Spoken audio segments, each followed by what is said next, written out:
Hola, este es el tercer y último video de presentación del texto de Grondin sobre Heidegger. Quedamos aquí en el comienzo de esta sección que se titula La realización técnica y nihilista de la metafísica. En esta historia, continúa diciendo Grondin, viene a hablar de la historia del ser y de la historia de la metafísica que es parte de la historia del ser, ¿no? En esta historia Platón desempeña un papel preponderante. Antes lo habíamos mencionado nosotros, pero Grondin recién ahora se refiere explícitamente a Platón. Heidegger no es evidentemente el primero en sostener que Platón ha sido el padre de la metafísica, pero lo afirma en un sentido nuevo y dramático. Si Platón ha iniciado el pensamiento metafísico para él, no es porque haya sido el primero en hablar de un mundo trascendente, esta idea de mundo trascendente en la cual Grondin no cree que Platón diga eso, pero muchas ya sabemos que tradicionalmente se lo ha leído así a Platón como un mundo que está más allá de no solamente es inteligible, sino que está más allá. Eh, bueno, entonces Grondin dice, no es por eso que Heidegger considera que Platón es el padre del pensamiento metafísico, sino más bien porque habría dado un giro secretamente humanista y técnico al ser, al comprenderlo a partir de la idea. Fíjense, Heidegger está considerando que ya la lectura de Platón mismo es una lectura centrada en lo que entendemos nosotros por sujeto moderno, ¿no? Por supuesto que Platón estaba lejísimo de llamarlo así, pero para Heidegger ya ahí, en Platón, habría un pecado original de antropocentrismo, digamos, de eh, fijarse en el Dasein como en el hombre, en el ser humano, como medida de todas las cosas, ¿no? Aunque Platón se alejara del discurso de los sofistas, ¿no? Supuestamente, y buscara superar las apariencias humanas, la pura mirada humana, bueno, estaba condicionando eh, a la idea, ¿m? Ya el hecho de encontrar lo trascendente, dice Heidegger, dirá Heidegger, ¿no? El hecho de encontrar el fundamento del ser en la idea es ya una manera de condicionar de manera humana, de manera centrada en el, justamente de ahí lo de humanismo, ¿no? En el interés humano, en la pura utilidad para el hombre, y lo de la utilidad también lo relacionamos con la técnica, ¿no? Para, eh, para dominar el ente. Esta idea de dominio del ente empezaría ya con Platón mismo, según Heidegger, ¿no? Es polémico esto, uno no, a uno le cuesta encontrar en Heidegger al padre del pensamiento moderno, digamos, de la técnica moderna, pero bueno, esto es lo que dice Heidegger en esta etapa de su obra. Bueno, esa sería la lección, según Heidegger también, del célebre mito de la caverna, tal como lo interpreta Heidegger. Platón nos invita a alejarnos del ente tal como aparece en el claroscuro de nuestras cavernas y a comprenderlo en su pureza y su lógica a la luz de la idea, accesible solo por el pensamiento. Solo el eidos encarna al verdadero ente porque es estable y permanente, ¿no? La idea, el eidos. Pero decir que el ente es eidos, en su fundamento, en su esencia, no es entenderlo a partir del privilegio de una visión. Recuerden que eidos viene del verbo ver en griego, ¿no? El privilegio de una visión puesta sobre él. El fundamento, es decir, lo que Platón ubica en el lugar del ser, ¿eh? es, eh, está condicionado por la visión que sobre él tiene o puede tener nuestro intelecto, es decir, se define como lo inteligible el fundamento, ¿no?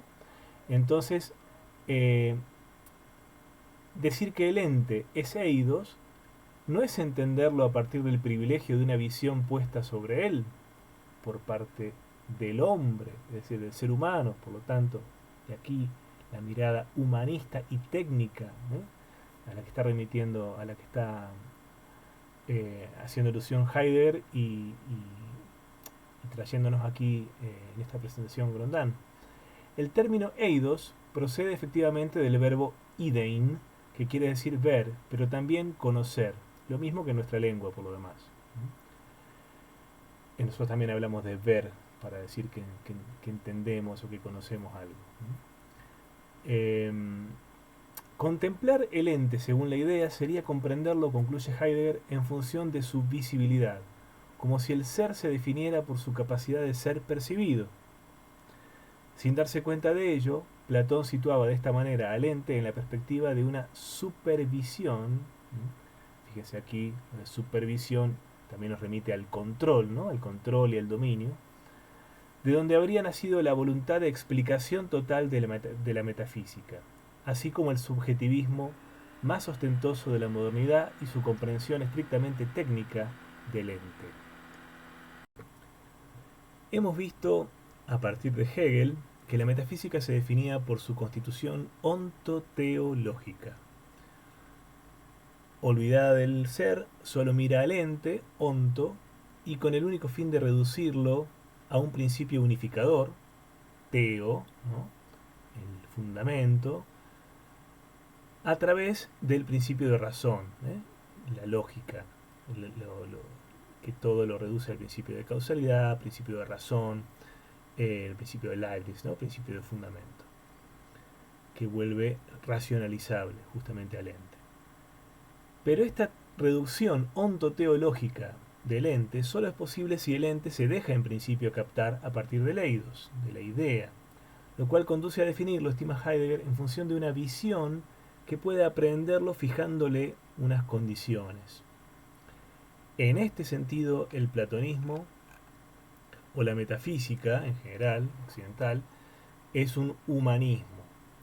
Pero para Heidegger el término quiere decir que es el hombre quien, al instaurar la primacía de la visión sobre el ente que aparece, se convierte en el punto de referencia última, o último sería mejor dicho, o en el supervisor del ente en su totalidad, ¿no? Se entiende el juego de palabras, supervisor, ¿no? Controlador, no solamente el que ve, el que es dueño de esa mirada, sino que el que controla. Como es dueño de esa mirada, controla lo mirado, ¿no? Domina. En germen, la esencia del ente, a saber, el eidos, solo depende del pensamiento, y de hecho en Platón el reino noético, el topos noetos, que corresponde al ente verdadero, recibe su denominación del propio pensamiento, nous, que lo comprende.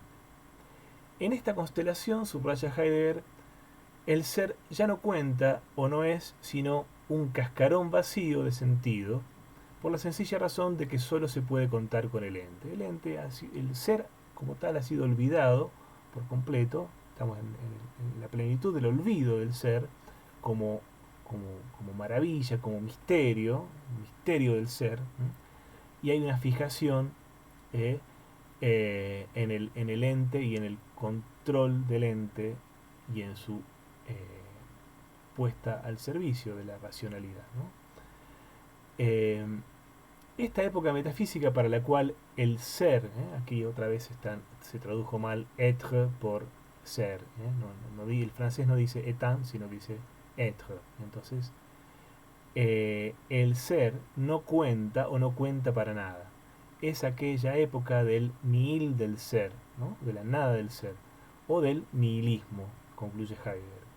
A partir de Jacobi y Nietzsche se entiende por nihilismo, por tal, la ausencia de sentido, el Dios ha muerto de Nietzsche. Porque en definitiva todos los sentidos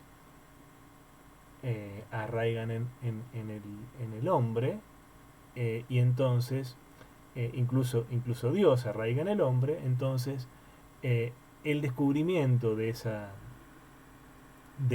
nada de sentido absoluto, trascendente a lo humano, se resuelve en un nihilismo, ¿no? que sería característico de nuestra cultura moderna. Pero ese nihilismo, sostiene Heidegger, ¿no es acaso la consecuencia última de una concepción que hace depender todo sentido de una visión humana? Es realmente así, todo sentido depende de la visión humana únicamente. No hay otra forma posible de concebir el ser. El platonismo de la metafísica, según el cual el ser se define en relación con su visibilidad, conducirá directamente a este nihilismo moderno. Si ya no es posible un sentido apremiante, un sentido fuerte, un sentido superior al hombre, se debe a que la metafísica ha decretado previamente que las cosas solo tienen sentido y valor en función del hombre.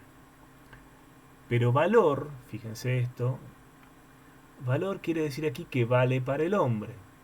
Lo que cuenta es lo que vale para el hombre. Otra vez, en función del hombre, aquello que da beneficio. Y el término valor, de hecho, dice Heidegger, tan apreciado por las éticas contemporáneas, en realidad ha sido tomado en préstamo de la economía de finales del siglo XIX. Fíjense que en el auge de la economía moderna de finales del siglo XIX, de mediados finales del siglo XIX, empiezan a aparecer también estas axiologías que hablan de las filosofías del valor, ¿no? Pero claro, la palabra ha sido tomada de la economía misma, y esto a Heidegger le parece absolutamente una prueba de lo que está diciendo, ¿no? De que en realidad eh, están de la mano la técnica y la metafísica, la axiología en este caso y la economía, ¿no? Son todas parte de un mismo proyecto de dominación del ente, ¿no? Y de olvido del ser. La relación con el ente ya no es, continúa Grondin, sino un asunto económico o técnico. Y esto lleva a Heidegger a decir que la técnica planetaria, que hoy vemos en un auge mucho mayor que el que llegó a conocer Heidegger, la técnica planetaria representa quizá el cumplimiento de la esencia de la metafísica. La esencia solo considera al ente en función de su utilidad y su rentabilidad. Lo que no es técnicamente útil no tiene razón de ser. Heidegger asegura que no tiene nada contra la técnica en sentido estrecho, digamos la técnica propiamente dicha, solo constata que la técnica en su sentido metafísico profundo domina todas nuestras relaciones con el ser y que ella constituye en ese sentido nuestra metafísica. Es decir, a la base de la técnica en un sentido directo, en un sentido técnico, digamos, tenemos esta mirada metafísica que está hecha de olvido del ser. En el mundo de la técnica, ni siquiera la relación del hombre con su Dios, fíjense esto, ni siquiera la relación del hombre con Dios ha dejado de ser un asunto de técnica.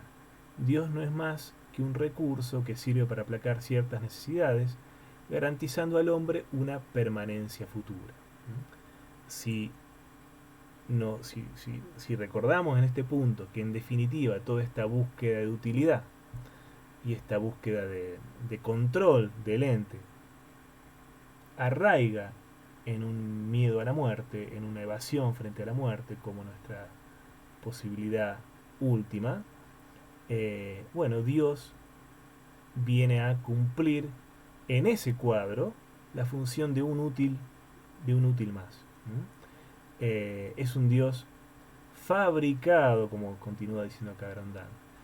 Ese Dios fabricado no es sino un ídolo. Construirse dioses es menospreciar a los dioses, exclama Heidegger, que prefiere esperar o tener esperanza en un Dios que tenga todavía que venir, porque vendría cuando quisiera, como el ladrón por la noche. Es decir, aquí se deja ver con bastante claridad que en la raíz de la reflexión heideggeriana hay una inquietud religiosa muy profunda, una religión que quiere ser auténtica, que quiere ser capaz de superar este ateísmo moderno, digamos, o que ya vendría desde Platón para él, que reduce todo sentido a lo cognoscible y lo racionalizable por el Dasein, por el ser humano. Heidegger quiere apostar a un pensamiento que vea más allá de ese puro antropomorfismo, por decirlo así. Y en el que él habla en esos momentos de los dioses o de un dios en este caso que vendría como un ladrón por la noche, porque no estaría condicionado por la mirada humana, ni por ningún tipo de previsibilidad, ni de control, ni de racionalidad eh, puramente humana. Bueno, entonces continúa Grondal. Humanismo, nihilismo y técnica solo son para Heidegger los títulos modernos del pensamiento metafísico que se habría desencadenado ya con Platón. A partir del momento en que el ente no se comprende más que en función de la idea que lo funda, idea como mirada intelectual que lo funda, en la que el ente se ha vuelto explicable por y para el hombre, la dominación técnica dicta la única relación posible con el ente. Esto es un buen resumen de lo que se lleva dicho hasta acá.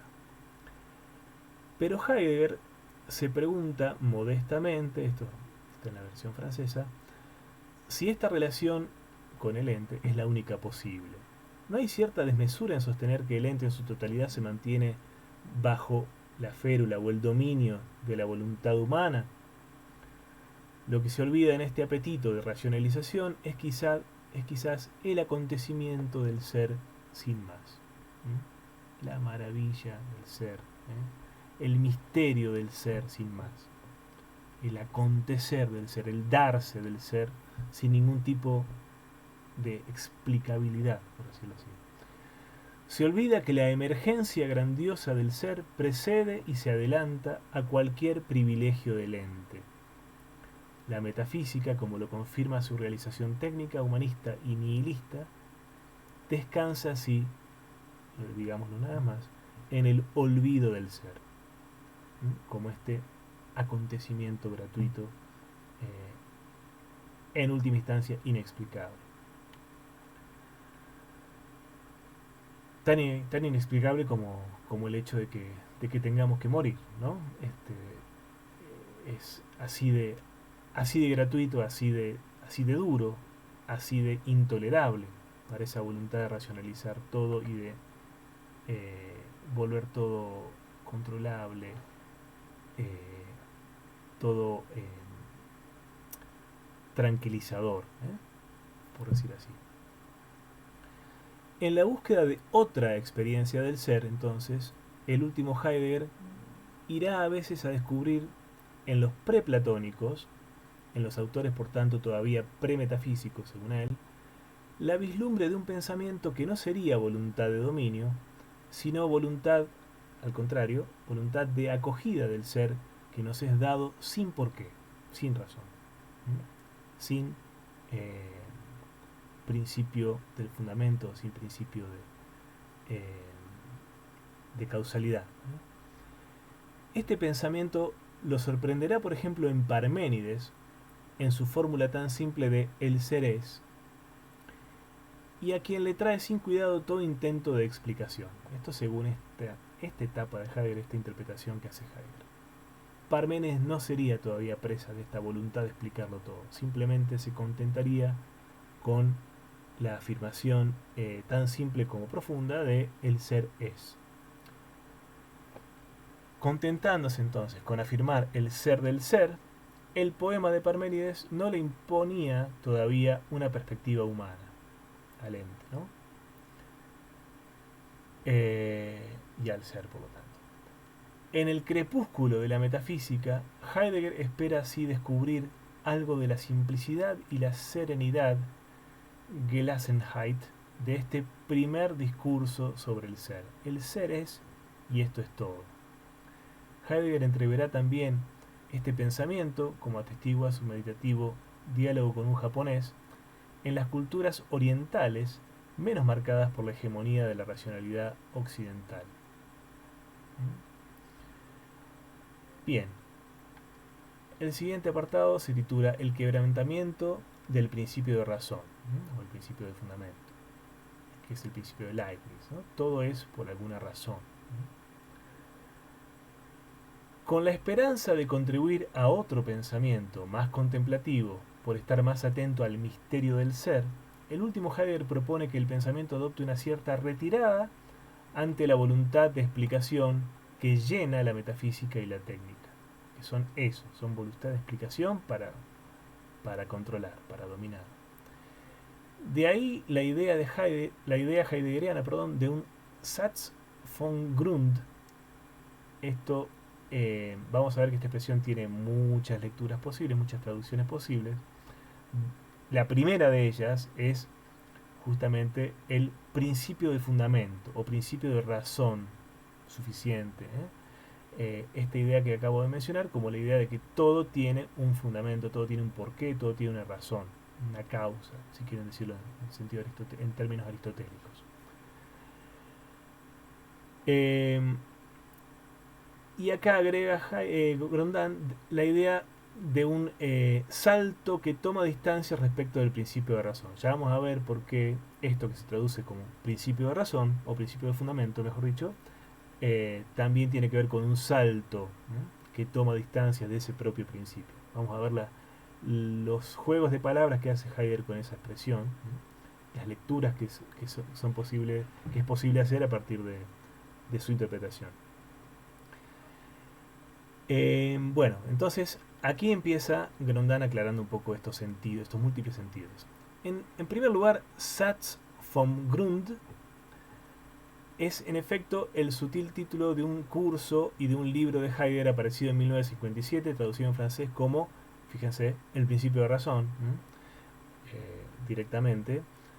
Y en castellano se tradujo como La proposición del fundamento. Bueno, ahí lo de la proposición no es una traducción feliz, si bien Satz también quiere decir principio o proposición en alemán. Estamos hablando del principio ontológico, redactado, definido por primera vez por Leibniz en los términos modernos, que es el principio de razón o el principio del fundamento. Y aquí lo dice el propio Grondin con todas las letras. Se trata del gran principio de razón o principio de razón suficiente de Leibniz, que dice y dicta que nada es sin razón. Todo tiene su razón suficiente, ¿no? Aunque no la conozcamos. Todo tiene su razón de ser. Pero del que Heidegger opina, de ese principio Heidegger opina, justificadamente, que compendia el proyecto de la metafísica o de la racionalidad occidental. Ese principio es la madre del borrego, es la madre de esta voluntad de racionalidad, de racionalización propia de la metafísica occidental, del pensamiento occidental. Pero ¿se ha fundado alguna vez este principio? ¿Tiene fundamento realmente este principio del fundamento? Hablar de un Satz, de un principio, en alemán es dar a entender que se trata quizá de una simple posición, de un Setzen, o de una afirmación que escapa ella misma a la explicación que el principio pretende exigir para todo lo que es. El principio de que todo tiene que tener un fundamento, ese principio no está fundado, ¿no? Está simplemente puesto, Gesetz, en una proposición o Satz, que equivale hasta cierto punto a una imposición, ella misma sin razón. No hay ese principio, es una petición de principio, no tiene un fundamento detrás. Entonces Heidegger juega con la formulación latina de ese principio, nihil est sine ratione, que significa en primera lectura que nada existe sin razón, pero en la que puede entenderse igualmente, dice Heidegger, que la nada, el nihil, carece también de razón. Como el ser, la nada es simplemente sin preocuparse por ninguna razón. La nada entonces carece de razón. Leído así literalmente desde esta perspectiva, es que no hay que buscarle ninguna razón a la nada, ni al propio ser, porque simplemente es, sin preocuparse por ninguna razón. El ser, continúa Grondin, indicaría no solo el límite del principio de razón, sino que también nos haría ver que la metafísica, sostenida por la exigencia de racionalidad, no habría nacido más que para amordazar esta experiencia del ser o de la nada, recordemos que están íntimamente relacionados, eh, tanto como la existencia y la muerte, ¿no? Al afirmar con cierto patetismo, es verdad, que, comillas, todo tiene una razón porque es la razón la que lo decide. No se trata de una simple imposición más que proposición del pensamiento que encuentra su límite en la experiencia del ser, y de la muerte y de la nada. Se necesita que todo sea explicable, que todo sea racionalizable, justamente para, para amordazar esa angustiante experiencia del ser-nada. Bien. Pero Satz, atención con esto, la palabra alemana Satz tiene otros significados que también utiliza Heidegger y que es importante entender bien. Satz es también en música el movimiento de una sinfonía. El primer o el segundo movimiento es en alemán el primer o el segundo Satz. Vemos inmediatamente lo que quiere decir esto para la historia de la metafísica. El Satz vom Grund correspondería al movimiento, al período, a la etapa, a la fase del Grund, del pensamiento, del fundamento, perdón, de la búsqueda del fundamento, del intento por racionalizar todo en base a fundamentos en la historia del ser. Es decir, que con anterioridad a este momento ha habido quizá otro pensamiento, otra forma de pensar, menos obsesionado que el nuestro por la búsqueda del fundamento. De ahí la evocación de los presocráticos, a la que hacíamos alusión recién, pero sobre todo que podría todavía haber, sin que se sepa todavía cómo, tras el largo e interminable fin de la metafísica, una meditación quizá menos atormentada por una racionalización extrema.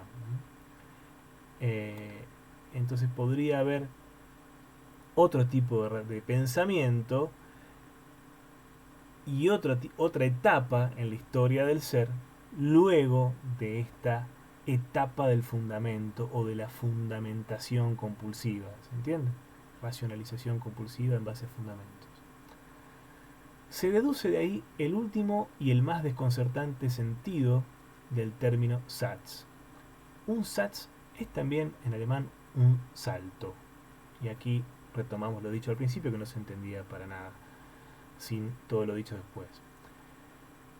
Si alguien me sorprende por detrás y doy un brinco por la sorpresa, en alemán se dirá que he dado un Satz, un salto. Entonces, el Satz vom Grund es también y sobre todo esto, el salto hacia atrás en relación con el fundamento. Un salto de espanto, podríamos decir. Salto para no caerme en un abismo. Salto hacia atrás para no caerme en un abismo. Este abismo de la racionalización total. Salto hacia atrás para no hacerme daño con algo que es profundamente pernicioso. Entonces, recopilemos los tres sentidos, ¿no? Antes de seguir. Satz como principio o proposición, Satz como movimiento, que en realidad se toma como una etapa en la historia del ser, como una fase en la historia del ser en la que a la que corresponde la obsesión por el fundamento.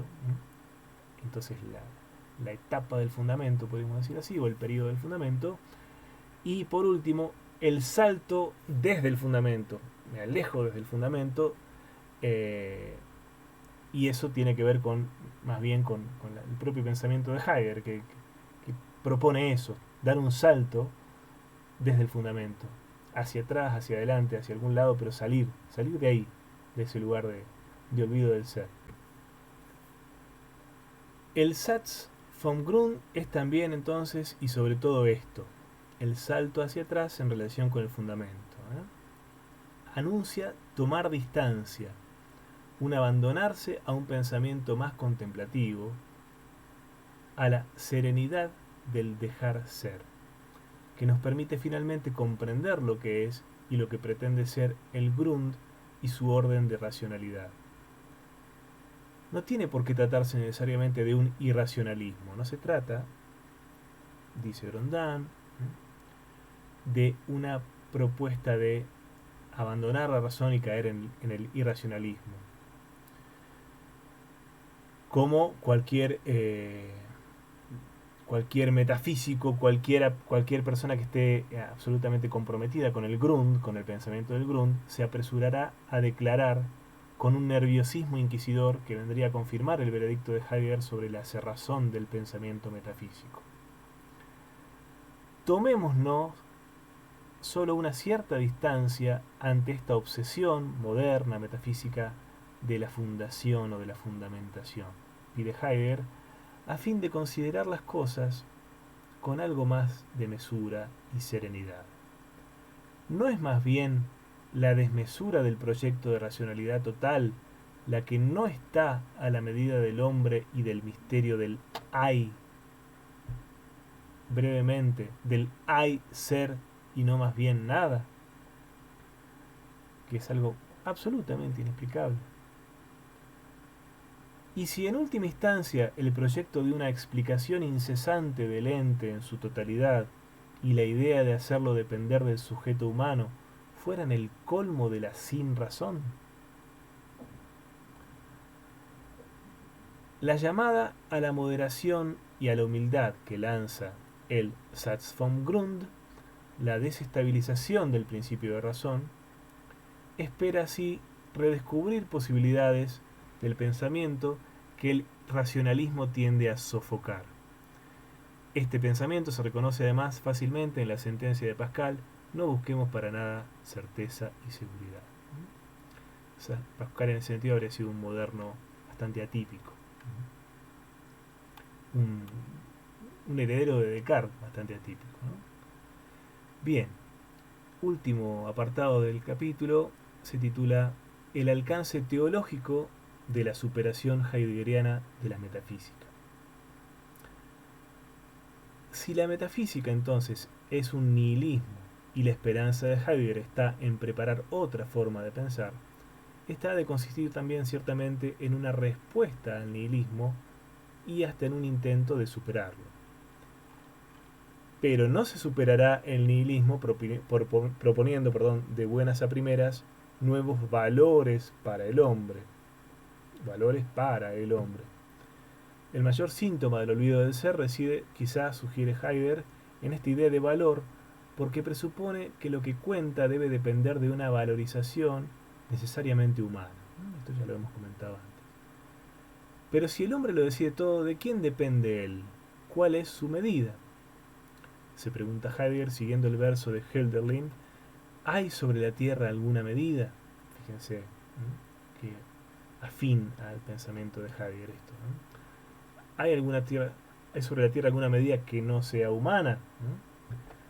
Hermoso término el de medida, que aquí quiere decir, dice Grondin, ¿dónde toma el hombre su medida? O de dónde toma el hombre su medida. Pero también, ¿qué le lleva a su justa medida y qué le recuerda que no puede medirlo todo en el sentido cuantitativo del término? Que ese es un juego de palabras con el tema de la medida, ¿no? ¿Cuál es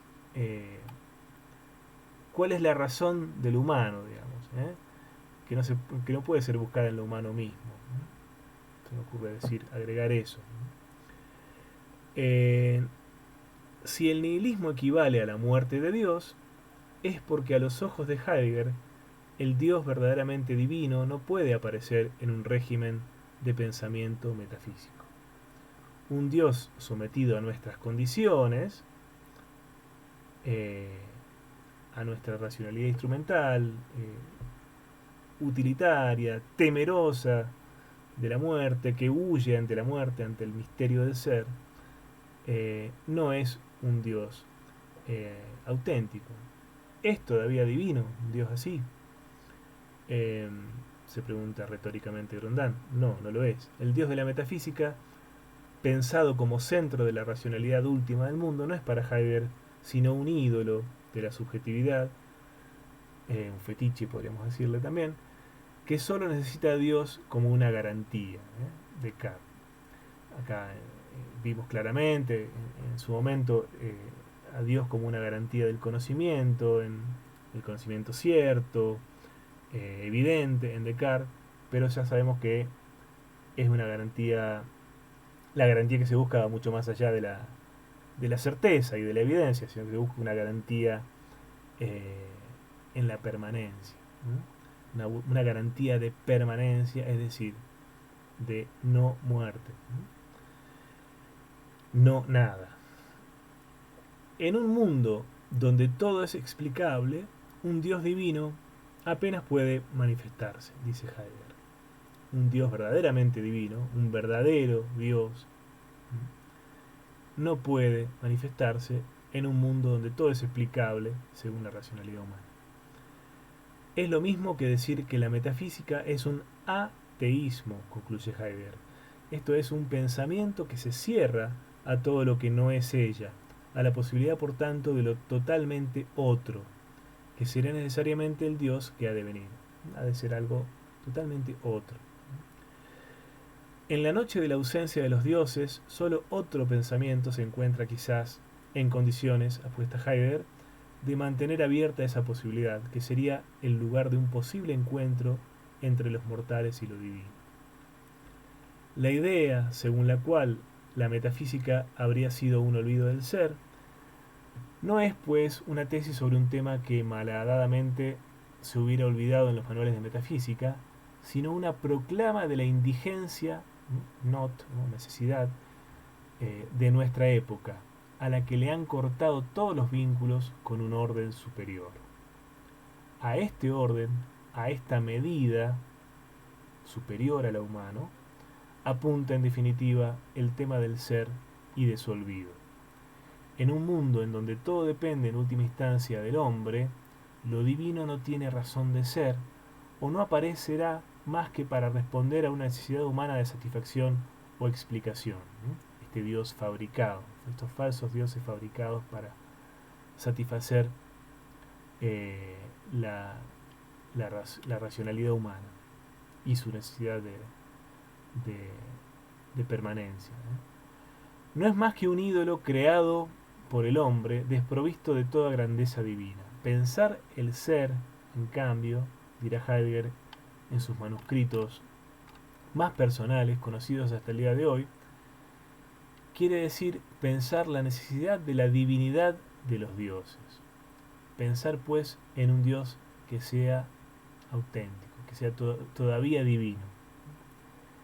Se repite a menudo que nuestra época lo es del desencanto o de la desdivinización.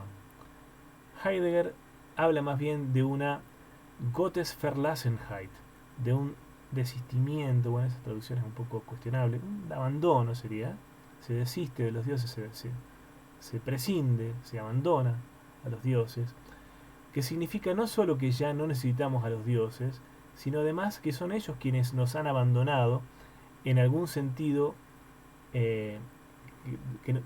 quienes nos han abandonado en algún sentido, abandonados a nuestros propios ídolos tecnológicos y ya no están presentes para mantener a raya nuestras ansias de control.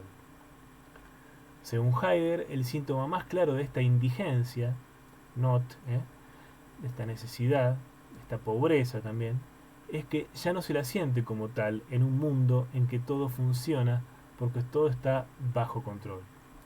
Habla entonces de la indigencia, de la ausencia de indigencia, o de un olvido del olvido.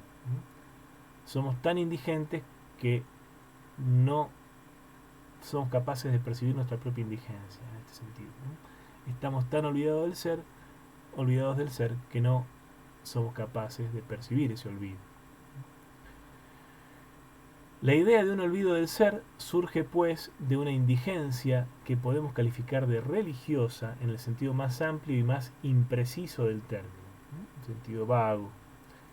El propósito de Heidegger no es seguramente ofrecer paliativos a esta indigencia, en el punto en que nos encontramos, solo un Dios podría todavía salvarnos, sino al contrario, avivarla, clamando en el desierto de la ausencia de indigencia que la condición humana permanece víctima de un desamparo que no puede satisfacer, que no pueden satisfacer las respuestas técnicas, las únicas que se admiten en la actualidad. Lo oímos en ese grito que sale del corazón de Heidegger. Cita: preguntad al ser, y en su silencio, entendido como el lugar del nacimiento de la palabra, el Dios responde. Podéis rastrillar perfectamente todo ente que en ninguna parte se muestra la huella de Dios. En el ente no está Dios, sino justamente en aquello que está más acá del ente y más allá del ente. Bien, la fórmula es tan atrevida, esta fórmula de la cita, es tan atrevida que uno se pregunta si ha leído bien. ¿Será el reino del ente el de la ausencia de Dios, mientras que sólo mediante el ser podría todavía interpelarnos un Dios? ¿Y es de ahí de donde nacerá el lenguaje? Bueno, lejos de ser un ápax, es decir, una aparición única en toda la obra, la fórmula citada la repite Heidegger ritualmente en sus manuscritos del final de los años 1930. En un mundo donde la voluntad de dominar el ente ha echado fuera toda experiencia de lo imponderable, del ser, solo un pensamiento distinto sobre el ser puede salvaguardar la plaza vacante de la metafísica o de esta metafísica abandonada por los dioses.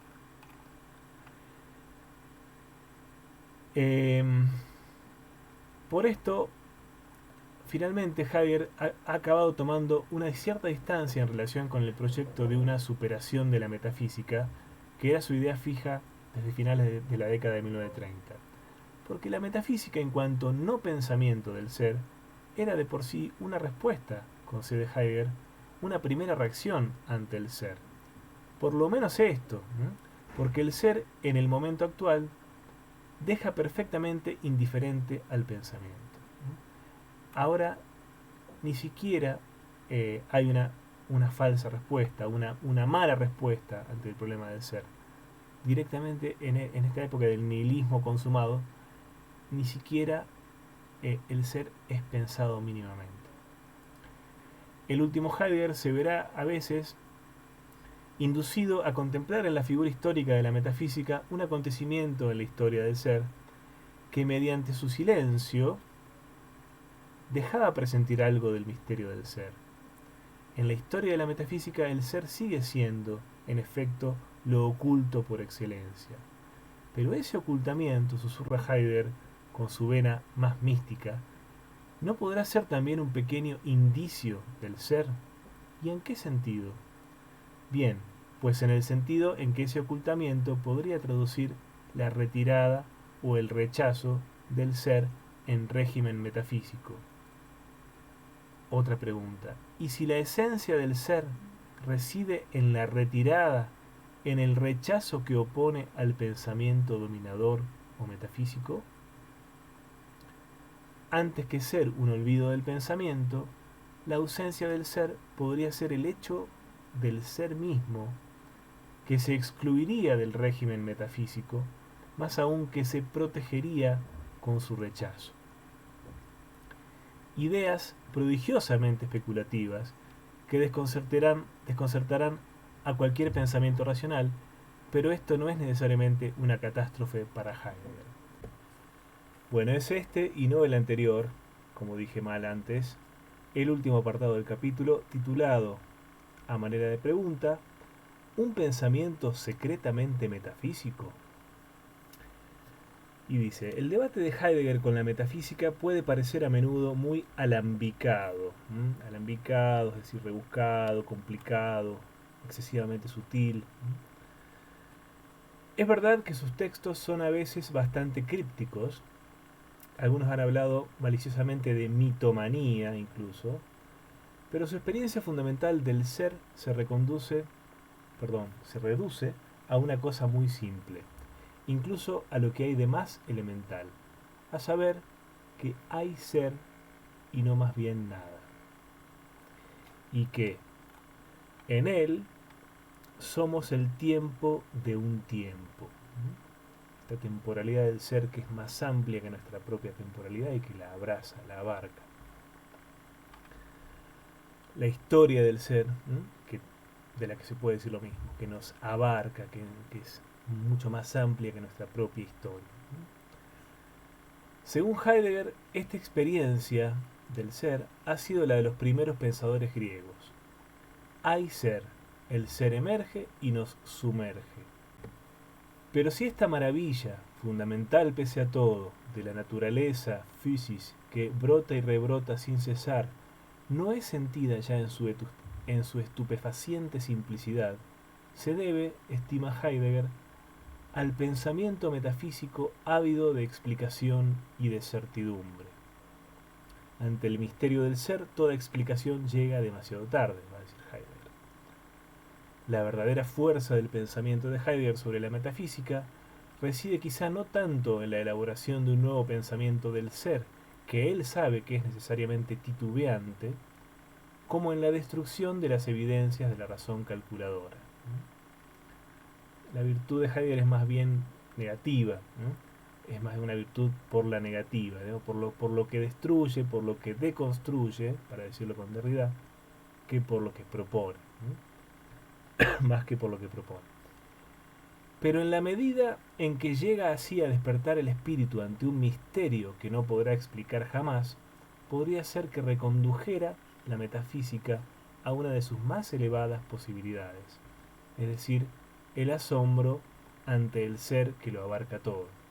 Aquí estamos de nuevo, de la mano de Grondin, intentando redimir el término metafísica o liberar el término metafísica de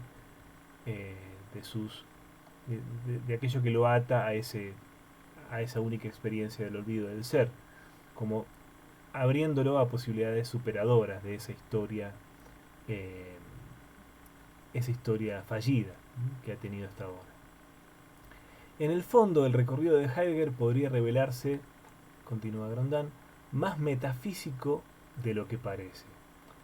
¿Acaso no es del vasto reservorio de la metafísica de donde toma Heidegger sus conceptos capitales, los del ser y del ente, de la trascendencia y del fundamento, de la esencia, del logos y de la aletheia? Heidegger los entiende ciertamente en otro sentido, que sería no metafísico, según él, pero ¿qué sería de su lenguaje, del lenguaje de Heidegger sin el de la metafísica? Pudiera ser que fuera la construcción algo forzada de una metafísica centrada en la técnica lo que ha impedido a Heidegger reconocerla en su justa medida, que hemos dicho más de una vez. Si reducimos la metafísica a un determinado mecanismo, una determinada caricatura de un pensamiento equivocado, bueno, justamente ahí sí podemos considerar que podemos superarla a la metafísica. Pero si la ampliamos lo suficiente como para reconocer que todo pensamiento que busca respuestas fundamentales es siempre metafísico, respuestas fundamentales sobre el todo, sobre el ser en su totalidad, digamos, es siempre metafísico, bueno, no es tan fácil en ese caso superar la metafísica. Bueno, entonces, pudiera ser, repito lo último que leí antes, pudiera ser que fuera la construcción algo forzada de una metafísica centrada en la técnica lo que ha impedido a Heidegger reconocerla en su justa medida. Se pregunta Grondin, ¿es justo decir que el pensamiento metafísico ha estado siempre orientado hacia un dominio sin tregua del ente, reducido a una pura subsistencia, una pura permanencia? ¿De qué habla Heidegger justamente cuando estigmatiza en esos términos el pensamiento metafísico? Se tiene un poco el sentimiento, la impresión de que amalgama la visión superior de Platón, vuelto hacia la idea del bien, y la res extensa de Descartes, cuyo cogito se haría señor y dominador, proyectando sobre la historia de la filosofía occidental la lectura hegeliana de la metafísica como una simple lógica del pensamiento. Es decir, se tiene la impresión de que reduce un poco las cosas, ¿no? Reduce todos esos pensadores a un solo mecanismo. Continúa Grondán. Más fundamentalmente aún, cuando Heidegger no quiere ver en la metafísica sino una actuación de la manejabilidad del ente, una tecnificación, ¿no se construye él mismo un concepto ciertamente técnico de la metafísica? Un concepto que le sirve, un concepto de metafísica que le sirve, que le sirve a sus propósitos. Quiero decir con ello, continúa Grondán, que se forja un concepto comodín de metafísica, como ontoteología que se realiza en la técnica, que él aplica sumariamente al conjunto de la historia de la metafísica, reduccionistamente. Heidegger hace entonces con la metafísica lo que él no ha cesado de reprocharle. Se confecciona un concepto lógico-técnico muy objetivador de metafísica, pero que acaba volviendo inaudibles las auténticas voces de la tradición metafísica. Digamos, entre los engranajes de ese mecanismo que él cree descubrir, o detrás de ese mecanismo, de ese engranaje metafísico nefasto que él cree descubrir y denunciar, se están simplificando y se están acallando todo un abanico de voces que merecen ser escuchadas quizás desde otra perspectiva. El recorrido secretamente metafísico de Heidegger, continúa Grondán, nos ayuda además a relativizar ese concepto más bien técnico de metafísica que ha construido en su última filosofía. Es decir, hay un recorrido, hay etapas en su obra que nos permiten apreciar que no siempre tuvo la misma perspectiva de la metafísica. Y se puede relativizar esa última imagen tan negativa que acabó teniendo. Bueno, aquí se refiere al final de la tesis sobre Duns Scoto en 1916, cuando hablaba de la metafísica como de una óptica indispensable de la filosofía. En el mismo Sein und Zeit y las obras que sabemos que vinieron inmediatamente después, también hablaba de la metafísica en términos más bien positivos. Bueno, en Sein und Zeit más bien de ontología, pero como rescatando positivamente ese término de la propia tradición metafísica. En 1929 era todavía consciente, dice Grondán, de renovar el impulso esencial del pensamiento metafísico, fundado sobre el acontecimiento metafísico de nuestro ser mismo, a saber, la exposición, la apertura al ser y su misterio. Si Heidegger critica la metafísica es en definitiva porque juzga que ella no puede ser suficientemente metafísica, es decir, suficientemente atenta al ser por haber cesado de maravillarse ante su acontecimiento.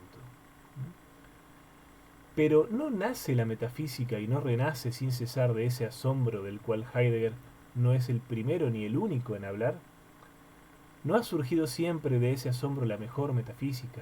¿Es posible sostener seriamente que los grandes pensadores de la metafísica, Platón, Aristóteles, Plotino, Agustín, Avicena, Duns Scoto, Tomás de Aquino, Suárez, Descartes, Spinoza, Leibniz, Kant, Fichte, Schelling, Hegel, han sido únicamente ontoteólogos y técnicos del ente, todos reducidos a ese mismo mecanismo? ¿No procede Heidegger a una reducción técnica de nuestra tradición de pensamiento mediante su concepto reductor de metafísica? Bueno, da a entender Heidegger que Grondán que así piensa él que ocurre. En fin, pregunto una última pregunta retórica. ¿Es justo afirmar que un pensamiento como el de la metafísica, que determina los límites de la finitud, es un pensamiento que ignora la finitud? Bueno, esta pregunta es interesante, es un poco polémica. Creo que algo de verdad lo asiste a Heidegger al decir que la metafísica estaría de alguna manera negando la finitud, al estar obsesionada con la presencia permanente, con la subsistencia constante. Pero de alguna manera el concepto de infinito no es en absoluto ajeno a la metafísica. El problema en todo caso es que quizá podría decirse aquí, un poco en contra de lo que dice Grondin, que la infinitud, tal como la ha pensado la tradición metafísica, es más bien la infinitud de la vida, ¿no? Es el eterno presente, ¿no? La infinitud del presente, ¿no? Y desde ese punto de vista sí, es probable que se pueda decir que ignora la finitud, ¿no? Eh, Aunque la condición mortal del ser humano no es ajena a la tradición metafísica, ni mucho menos, ¿no? Bien, se podría decir mucho más sobre eso. Eh, en una obra de... Aquí hay una nota al pie que marqué a partir del concepto reductor de metafísica que denuncia Grondin en Heidegger. Una cita de Paul Ricoeur en La metáfora viva que dice: ha llegado el momento de dejar la comodidad convertida en pereza de pensamiento de englobar bajo una sola palabra, metafísica, todo el pensamiento occidental. Esto también puede ser suscrito, ¿no? por nosotros. Es como demasiado cómodo englobar a todos esos pensadores, a todas esas filosofías en un solo término, en un solo mecanismo. Eso va a ser una tentación en la que va a caer también Jacques Derrida, a quien no vamos a ver, pero lo pueden ver ustedes, el capítulo siguiente, la sección correspondiente, y por supuesto pueden hacer mucho más que eso, pueden asomarse a su obra. Bien, Heidegger, continúa Grondin, Heidegger ha querido pensar más allá de la metafísica, pero apuntaba a una vía responsable, especulando exclusivamente sobre un nuevo comienzo y un salto hacia otro pensamiento. Esta idea de un salto y de otro comienzo, o un comienzo otro, diferente, ¿no era también ella tácitamente técnica en su ceguera ante la tradición y su impaciente voluntad de acabar con la metafísica? Son preguntas interesantes que formula Grondin aquí al final de su capítulo. Y por último, ¿y si el pensamiento metafísico mismo se debe a esta idea de superación? Es decir, ¿no será este afán de superación algo también propio del pensamiento metafísico, de lo que Heidegger no estaría exento? Entonces el pensamiento heideggeriano se mostraría potentemente metafísico, dice Grondin. Lo fue sin duda alguna al pretender despertar el sentido del ser, del asombro, en su trascender el ente, por tanto, pero lo fue también en su voluntad de superar la metafísica misma. ¿No ha sido siempre el sueño de la metafísica desde Parménides y Platón trascender las opiniones recibidas? Es decir, no trataría Heidegger a la historia de la metafísica tal como Parménides y Platón han tratado a la doxa, ¿no? A las opiniones que no alcanzaban la revelación, ¿no?, del verdadero ser. Bien, esa superación de la doxa se funda a su vez en la posibilidad de otro pensamiento, un pensamiento verdadero que le habría escapado hasta el momento a la doxa, ¿no? Y ese mismo gesto se repite en Heidegger. Pero este no fue el único aspecto metafísico del pensamiento de Heidegger, porque se mostró no menos solidario del impulso metafísico en su propia sed de trascendencia. Y acaba diciendo Grondin: al procurar con su pensamiento del ser salvaguardar, como vimos, la divinidad de lo divino en medio de la indigencia del olvido del ser, ¿no fue su pensamiento también íntimamente ontoteológico? En cierta medida es posible decir que sí, pero si nos atenemos estrictamente al discurso heideggeriano, eh, él está hablando de otra cosa, de un pensamiento que vaya más allá de los fundamentos racionales y de la lógica y de la racionalización de lo ente. De todas maneras, no deja de ser una pregunta, una provocación muy interesante la que hace Grondin acá al final del capítulo. Con esto terminamos este tercer y último video sobre Heidegger de Grondin.